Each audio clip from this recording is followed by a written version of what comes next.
in our office, we take x-rays for a lot of reasons, but we can sum it up as is to see is to know, and to not see is to guess. And we never want to guess with your health, especially with your spine. We've discovered surgeries that people never mentioned in their history, and we've discovered lots of other things. But in general, we just want to get an accurate alignment and condition of those spinal bones, because that can tell us a lot of history and how much and how fast we can get better. Okay? But how does an x-ray actually work? Well, back in this corner, this big white box, it's called a generator.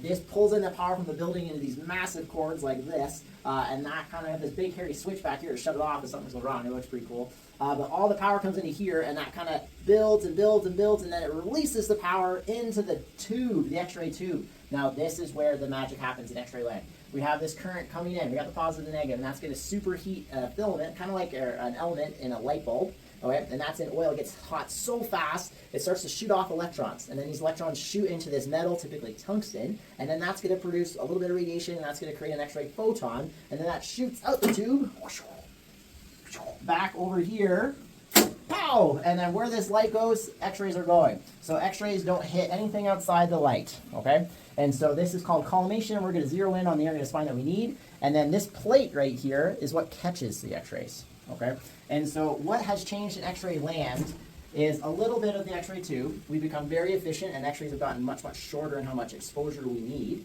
And then secondarily, how sensitive the plate is. So in this whole X-ray suite, all of this is 50% of the cost.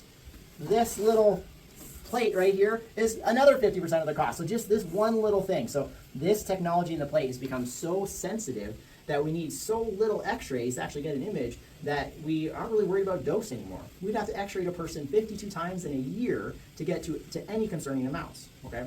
And so the concern with taking x-rays is greatly lower, and the benefit is very, very high, so that's why we love taking x-rays in our office.